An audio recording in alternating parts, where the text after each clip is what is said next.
This was our initiative in 2020 कि हमने कहा कि जी कराची से, क्योंकि लोग कम अपेयर होते हैं CSS के लिए, और बहुत सारी चीज़ें ऐसी हैं जो कि फैलाई गई हैं, जो कि बताई गई हैं, जो कि शायद सच ना हो, तो बड़ी ज़रूरत है इस बात की कि इसको दोबारा लोगों में, बच्चों में, हमारे यूथ के अंदर इस स्ट्रेंथ को ओपन किया जाए कि आप गवर्नमेंट जॉब्स के लिए जाएं। वरना होता ये रहा कि कराची में स्पेशली कि बहुत सारे बच्चे इस पूरी सेक्टर से अनअवेयर रहे, अनएक्सपोज रहे, ट्राई नहीं करते थे। उसकी वेरियस उसकी रीज़निंग आपको दी गई। अब आई डोंट नो आप में से कितनों को ये बातें बताई गई हैं, लेकिन हम जब पढ़ रहे थे उस वक्त तो हमें बताया जाता था कि फॉर एग्ज़ाम्पल कि सिफारिशें चलती हैं, इसमें आपके पास पैसे होने चाहिए। ये सारी बातें बताई गई हैं आप लोगों को? क्या क्या बताया गया? क्यों नहीं करना चाहिए CSS? क्या? अच्छा, कोटा सिस्टम। अच्छा, और क्या बोला जाता है आप लोगों से? क्या?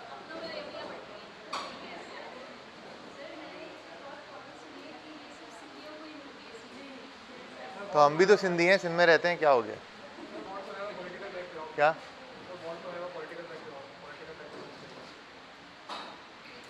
तो फिर आप लोग क्यों बैठे हुए हैं यहाँ पे? क्योंकि एक उम्मीद है ना कि आप लोग कर सकते हैं। Am I audible? क्योंकि जब हम भी पढ़ते थे ना तो यही बातें हम भी सुनते थे, और यकीन करें ये सब बकवास है, इसका कोई भी ताल्लुक इन सब चीज़ों से नहीं है। मैं आपके सामने खड़ा हुआ हूँ, मैडम मानूर ने भी लेक्चर लिया है, शी इज़ हियर। तो बिल्कुल भी ये बात सच नहीं है कि किसी लिसानी बेसिस के ऊपर ये डिवाइड होती हैं, या कराची के कोटा का मसला है। आपको पता है कि कौन सा ऐसा शहर या ऐसा सूबा है पाकिस्तान का कि जिसको सबसे ज़्यादा मसला होना चाहिए कोटे से? किसको?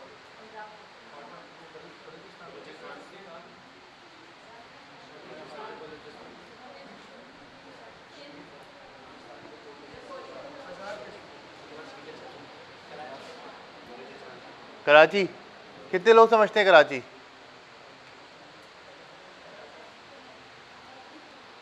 कितने लोग समझते हैं कराची? आप लोग डरते रहेंगे तो अफसर कैसे बनेंगे? सोचने में तो यही आता है, पता है तो हमें यही जाता है कि कराची का कोटा है, इस वजह से हमें जॉब्स नहीं मिलती।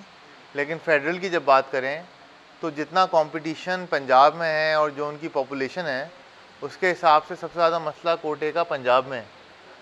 कराची के अंदर आप अगर सिर्फ रिटन क्लियर कर लें सिंध डोमिसाइल पे तो ऑलमोस्ट आपकी एलोकेशन कंफर्म होती है, क्योंकि इतने बच्चे ही नहीं होते कि जो CSS क्लियर करते हैं। अभी आप एक सुन रहे होंगे स्पेशल CSS, वो क्या है? वो यही है कि इतनी सारी सीटें बची हुई हैं कि उनको किसी ना किसी तरीके से मुकाना है, क्योंकि हमारे बच्चे क्लियर ही नहीं कर पाते। अगर हम लोग, आप लोग, हम इतने काबिल हैं कि इस कमरे में अगर 100 बच्चे बैठे हैं और उनमें से 40 क्लियर कर लें तो मसला ही ख़त्म हो जाएगा। फिर पता चलेगा कि कितना आप लोगों में कंपटीशन है, क्या है वो है। लेकिन आप देखेंगे अपने बैच के दौरान कि ये तादाद चौथे महीने तक आते आते अभी जो आप बैठे हैं इसकी 1/4 या 1/5 रह जाएगी। जो लोग ओरिएंटेशन में थे उन्होंने नोट किया होगा कि वो वहाँ तक लोग भरे हुए थे, आज गायब हैं, हालांकि इंट्रोडक्टरी सेशन है। जब आप एक दफ़ा सब्जेक्ट शुरू कर दें, जब आप एक दफ़ा पढ़ाई शुरू कर दें, उसके बाद अगर आप घर पे बैठ के पढ़ रहे हैं वी हैव नो इश्यूज़, लेकिन एटलीस्ट जब आप इनिशिएट करते हैं तब तो आप लोगों का होना ज़रूरी है to know what we are doing. इसी तरीके से ये हमें बताया जाता था कि जी रिश्वत लेते हैं, और वो उसमें ज़्यादातर उन लोगों का हाथ होता है जो कुछ कर नहीं पाते। वो ज़्यादा फेलियर को, ज़्यादा अपना फेलियर छुपाने के लिए सिस्टम को ब्लेम कर रहे होते हैं। आई रिमेंबर कि जब मैं इंटरव्यू दे के आया था और बाद में एक लड़के से मिला जिसको पता नहीं था कि शायद मेरा रिटन क्लियर हो गया और मैं इंटरव्यू दे चुका हूँ, तो ही कैटेगोरिकली सेड कि जी चेयरमैन FPSC ने तो मुझसे 25 लाख रुपए मांगे थे, मैं नहीं दे सका तो इसलिए मेरा हुआ नहीं। विच इज़ ऑल बुलशिट, इस तरह कुछ भी नहीं है। ये अगर मार्केट्स में बिकने लगे तो ये लाखों की कहानी नहीं है, ये जॉब जिस तरह की है, ये अरबों रुपए की कहानी है। लेकिन अल्हम्दुलिल्लाह FPSC उन चंद इदारों में से एक है पाकिस्तान का जो अभी तक फ़िलहाल करप्ट नहीं हुआ है, और उसके अंदर 100% चांस है आप लोगों का कि आप उसको क्लियर करें। ठीक है, अब आपकी अपनी अंदर की मोटिवेशन कितनी है, आप कितना उसको बेहतर तरीके से लेके जाना चाहते हैं, ये है। बात कम करें, मेहनत ज़्यादा करें, सोचें कम कि होगा नहीं होगा, ये सारी चीज़ें जो है ना, ये just keep it on the fate. अगर आप एक ऑनेस्ट ट्राई दे देते हैं तो ये आपकी विक्ट्री है। उसके बाद होना ना होना वो आपके हाथ में नहीं है, वो किस्मत का खेल है, वो उस वक्त देखा जाएगा। लेकिन हम ये बिलीव करते हैं कि हार्ड वर्क और लक जो है ना आपस में रिलेटेड होती हैं।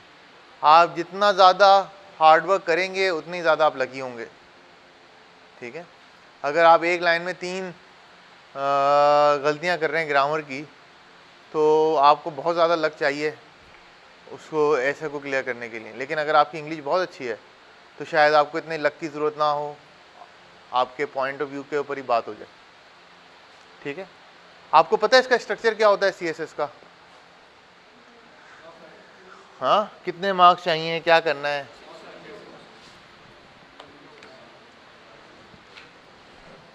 पहुंच जाऊंगा यहाँ तक। तो कंपलसरी सब्जेक्ट्स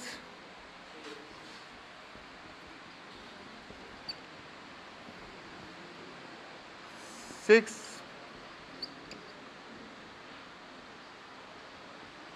जिंदगी में मेरी हैंड राइटिंग कभी भी ठीक नहीं हुई सिवाय उन 6 महीनों के जिसमें मैं तैयारी कर रहा था।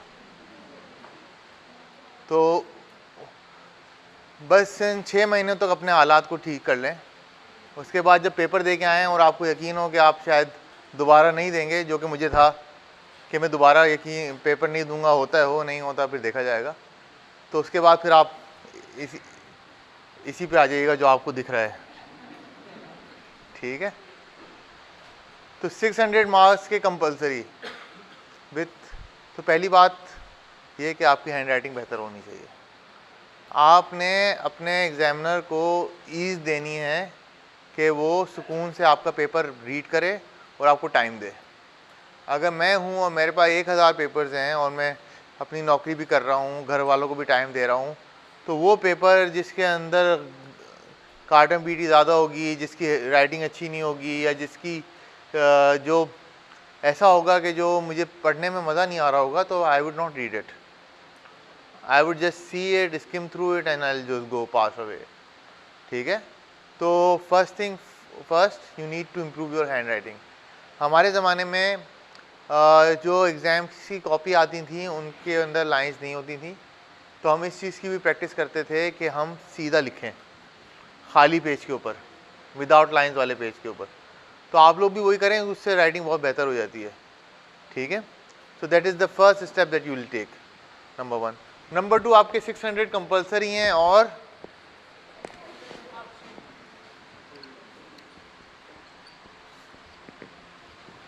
ये भी 600 के। ठीक है,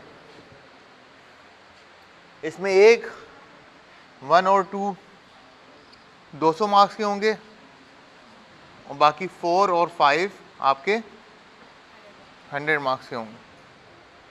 ठीक है, तो इसका कॉम्बिनेशन आप बनाएंगे, उसमें बाद में आता हूँ। तो ये कुल मिला के आपके 11 सब्जेक्ट्स बनते हैं, 10 से 11। ठीक है, जिसके अंदर आपको 1200 मार्क्स लेने हैं। आप ये क्लियर कर लेते हैं तो आपका 300 मार्क्स का होता है बायो बॉस, आपका इंटरव्यू और साइकोलॉजिकल। उस पर हम जब बात करेंगे जब आप ये इंशाल्लाह क्लियर करके हमारे पास आएंगे। ठीक है, इसमें से इस 600 में से, इस 1200 में से आपको ओवरऑल 50% मार्क्स चाहिए। कितने चाहिए? 50% मार्क्स टू क्लियर इट। लेकिन अगर 50% आप ले भी आते हैं और किसी भी कंपलसरी में यू गेट बिलो 40%, फिर क्या होगा? फेल। सही है। सिमिलरली अगर आप इनमें से किसी में भी ऑप्शनल में बिलो 33% लाते हैं, फिर आप फेल। मुश्किल है। हाँ, कितने इंजीनियर्स बैठे हैं यहाँ पे? इंजीनियर्स 3 4 5 6 6, 7, 8। NED से कितने हैं? आप NED से हैं। और NED? आप NED से? अच्छा, गुड। डॉक्टर्स कितने हैं? डॉक्टर्स बहुत हैं। क्या हो गया, आप लोगों को अब मरीजों का इलाज नहीं करना? खैर, मुल्क भी मरीज हुआ है तो सही है, वहाँ पे आके कर लीजिएगा, ठीक है। डॉ में से कितने लोग पढ़ रहे हैं? डॉ, यकीन करें जितना डॉक्टर्स और इंजीनियर्स पढ़ते हैं ना, या चार्टर्ड अकाउंटेंट कर रहा है, कोई CA कर रहा है? आप कर रही हैं? ACC? ACC और CA में थोड़ा फ़र्क है? नहीं है, एक है फ़र्क है थोड़ा सा। हाँ, CA कर रहे हो कौन सा मॉडल में? इंटर कर चुके हो, पे हो? अच्छा, तो ये जो लोग ये तीन चार चीज़ें कर रहे हैं ना, ये बहुत पढ़ते हैं जितना आपको शायद CSS में पढ़ना पड़े। ये सालों साल पढ़ते रहते हैं, और CSS के लिए आप यकीन करें आपने सिर्फ 6 महीने पढ़ना है। ख़ासतौर पे जो MBBS करते हैं वो पहले 5 साल ये पढ़ते हैं, फिर क्या करते हैं आप लोग? क्या उसके बाद क्या करते हैं? उसके बाद कोई ना कोई स्पेशलाइजेशन। मेरा कज़न है, मुझसे 1 साल बड़ा है, और मुझसे पहले से मेडिकल पढ़ रहा है, और अब तक पढ़ी रहा है, अभी भी कनाडा गया हुआ पढ़ने। तो हमने जो पढ़ा वो 6 महीने पढ़ा। नहीं, वैसे भी हम पढ़ते थे, लेकिन हम MBA वाले और BBA वाले कितने हैं यहाँ पे? अच्छा, बाकी लोग क्या कर रहे हैं? हाँ,